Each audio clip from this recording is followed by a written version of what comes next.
think you're going to be out the door, yeah, you need to be super attracted to these girls, or you're just wasting you and their time. Sergio, what's your opinion on cold approach? Is the ROI worth it? It is so worth it. So my biggest thing is cold approach. I say not to use dating apps. I don't use any dating apps. I'm all natural, all organic.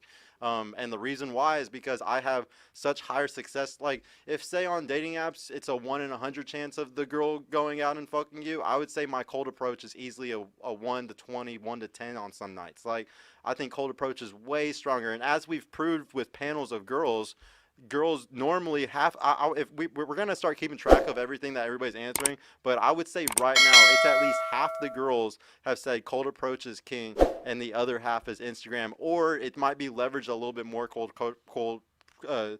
cold approach, for about 60-40 or something like that. So I would definitely say cold approach is like the only answer, and it's definitely the only thing that's worth it in my opinion. And women just respect you so much more for it. Like, if you want a girl that's gonna have burning genuine desire for you, I'm almost 1,000% positive it's gonna come way quicker from a cold approach than it is from an online person. I don't know why.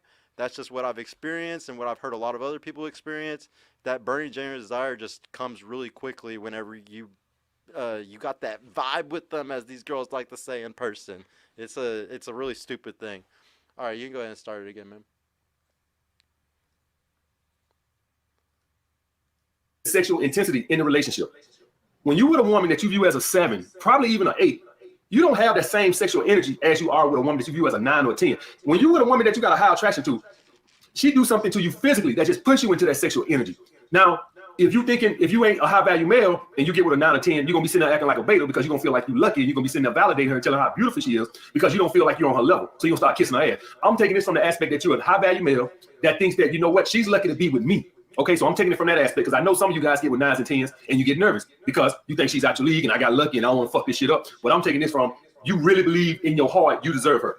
So taking it from that aspect right there. Guys, I don't care how hot a fucking girl is. You need to always see yourself as the fucking 10. Like, I do not care what she looks like. I don't care at all. She can be the most beautiful girl in the world, and I can be this skinny dork that doesn't go to the gym. I still think I'm better than her in every way. And when you do that, when you have that confidence, that's going to speak volumes. That is what gets these girls more attracted to you, is whenever you're humbling them. You got to humble these bitches and make them realize that you ain't hot shit. I'm the prize. You're not the fucking prize. And like he's saying right here, you have to be a true alpha male to be able to do stuff like this. You really can't as a beta. If you're a male provider, you're gonna get completely fucked if you try to do any of this stuff. You need to be completely in your frame of thinking you're the best. When you go out to dinner with any of these girls, you're the fucking prize and they're fighting for you. And like, I can't express to you how many dates I've had where they completely ended how I wanted because I walked into it with that mentality of I'm hot shit. I'm the one who's running this. This is how it is. And like, the thing is, that might turn some girls off. Like, they might be like, oh, he's so cocky. He's so confident. This is nasty. But the ones that are really down for you, that have genuine desire for you, they're going to fucking love it. So it just seals the deal whenever it's like that. And then, yeah, you can go ahead and start it. Yeah, everybody just click the link if you want to join into the live stream, if you want to debate, or if you have any questions for me. When you with a woman that you view as a 9 or 10 and you're a high value male, they put that sexual charge into you. They make you want to do that for fucking that spring out that sexual charisma. When you with that 7, you're like, girl, bring me that goddamn shirt out the closet. But when you with that 9 or 10, you're like, hey baby, when you get a chance, give me that shirt out the closet. Your whole pitch of voice changed. You just talk to her different. And when you with that 7 or even that 8, you talk to her like she's your brother. She don't bring it at you. But when you with that 9 or 10, hey baby, why don't you bring Dad a glass of water? You don't talk like that to a 9 or 7. She just don't do it. So if you're gonna get in these relationships, not only do you want to make sure she views you as an alpha male, you want to make sure you have a high attraction to her. In other words, no selling. Now, this is the thing, because I know y'all seen the video. I said qualities I would have to have if I was to go purple pill. The thing is, you can't let those good qualities just block you out from the looks. So you might think like she got a good job, we got a good conversation, and she's sexy enough, and you start to think to yourself, she got so much of the good other shit that I'm not that crazy attracted to her, but she's still a good catch, guys. That can't compensate with men. That might work for women, but with us, you have to see her as a 9 or a 10 if you're gonna get in a relationship. This is gonna be the only pussy you're gonna be getting. I'm taking this from the aspect that you're not gonna be cheating. If you're gonna cheat, man, why the fuck get in a relationship? Just stay ready.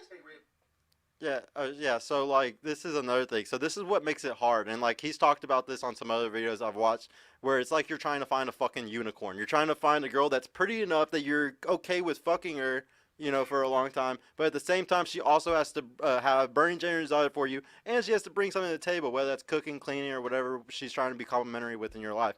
So that's what makes it really hard, and that's why it's like trying to find a unicorn sometimes. I don't think it's like finding a unicorn. What I like to say is that if you're a guy today, an average guy, you gotta talk to 10,000 girls. Like, if you got a 1 in 100 chance of the girl fucking you and having burning genuine desire for you, and then there's fucking a 1 to 10 chance or a 1 to 100 chance that she's even worthy of a relationship, like she's even actually like a good relationship material, yeah, man, you're fucking with unicorns. So if anybody that's trying to rush into being purple pill or rush into this, it took me years before I found a girl that I would consider unicorn material, So is there anybody that's trying to rush any of this or trying to like find somebody soon, you need to go ahead and realize this is going to be a long journey of you trying to find somebody. You need to start talking to 10,000 fucking girls, because if you haven't already talked to like half of that, you're really screwed. You need to start talking a lot more. Go ahead and start again. Red pill and get your rotation on.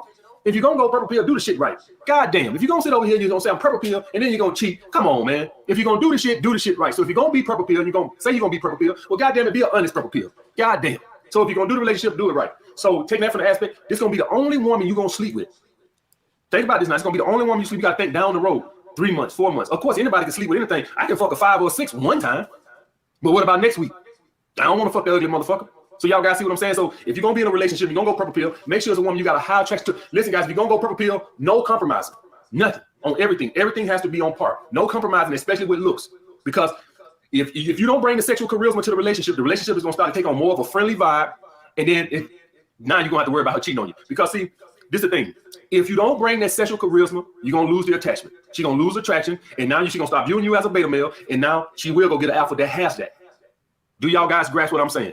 That's how that fucking works. If you do not bring that sexual charisma to the relationship, if you lose that and it starts to feel this friendly ass vibe, it don't got this sexual vibe, and y'all know what the fuck I'm talking about. Y'all know the vibe I'm talking about. Y'all know that vibe y'all have with some women to where you got this friendly ass vibe over here where it seems like you're dating your cousin. If the relationship starts to take on that aspect, the attachment is gonna be lost, she's gonna lose attraction, and she's gonna step out on it. And you're gonna start seeing funny behavior. Because she's gonna get that from somewhere. A woman is gonna always have to find a fucking alpha male. So if she starts viewing you as an alpha male, she will go get it somewhere else. Bottom fucking line, guys. Bye. Okay, next. Stay progressing financially. Now, the thing with this, guys, is not only is ambition attractive to a woman, but this also keeps you. Yeah, so staying progressive financially is absolutely massive, but I'm going to tell you like a little cheat code to it and what makes it so easy. Hypergamy. Because of hypergamy and because you know that this hot girl that you're with constantly has other options and she could be hypergamous at any point, there is no thing that drives me more than that fact in life. That is the thing that pushes me to want to make more, strive more, learn more, constantly pushing harder than what I would consider more than my peers or anybody else around me. Is that I've always chose to have pretty girls, and what does that do? Constantly puts me in the pressure of constantly having to work harder and prove to be even more and more and more and more of a man. You constantly got to be keeping up with the competition and beating them. Shout out to Brandon Carter bringing this up first and really teach me this.